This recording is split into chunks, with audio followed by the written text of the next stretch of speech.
Everyone, good morning. Ang tagal kong hindi nakakapag-upload dito sa aking page kasi why? Bakit? Siyempre, I'm busy. Ang katotohanan yan is naging busy tayo. Siyempre, busy tayo dito sa bahay, busy tayo sa paghatid ng mga anak natin sa school, busy tayo. At nadagdagan pa ang kabisihan natin. Maliban sa busy akong nagtitinda, busy akong namamalengke, busy akong naglalaban, luto, linis, ganyan, multitasker, di ba? Ang nanay nyo. Nadagdagan ng aking work. At kumuha talaga ako ng bato na pinukpok ko sa ulo ko. This is challenge to me kasi. So, ayun, I'm a part of women's group dito sa aming barangay. So, ayan na nga.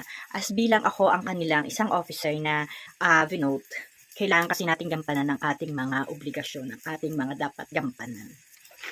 Like, tulungan yung grupo na talagang mag-establish. We are planning, we are building, and ma-establish kami, and yun, mabuo siya. So, para yung aming barangay ay meron talagang matatawag na women. Sabi nga ng iba, bakit kailangan mo pang sumali dyan? Empower ka naman na. Kasi sabi nga nila, kailangan mong sumali sa grupong ito para ma-empower ka, para ang mga kababayan matuto ka na magkaroon ng power. Hindi hindi ninja power or Darna. Siyempre, tayong mga nanay, mga Darna naman talaga tayo, diba? Dahil kahit saan tayo ihagis, talagang kumikilos tayo. Pero kakaiba kasi itong sinalihan ko. Sabi nga nila, bakit ka pa sasali? Empower ka na. Yan, meron ka ng negosyo, marunong ka naman mag-work, mag-diskarte ka naman.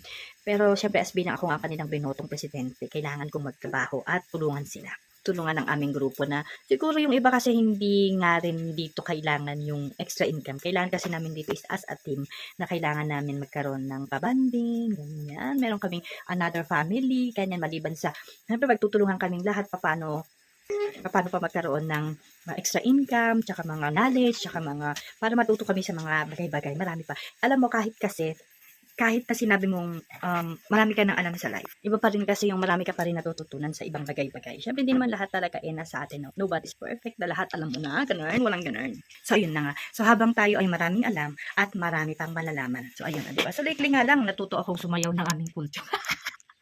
Mga ganun. At saka, kasi di ko naman inaaral yun noon. Or, natuto akong magluto ng ganyan. Dahil sa tulong ng ating team, diba? So, sa lahat ng mga women's yan, meron kayong work o wala. Kailangan sumali mag-join kayo sa mga ganito kasi it's isang way ng magkakaroon ulit kayo ng another family, bonding, and more fun. So, ayun lang. Ang nanay nyo, busy na naman. So, ngayon, it's Friday. So, hindi ako busy dahil Holy Friday, diba? So, we need to relax naman and give time naman sa pag-celebrate na itong Holy Week na ito. So, ayun lang, guys.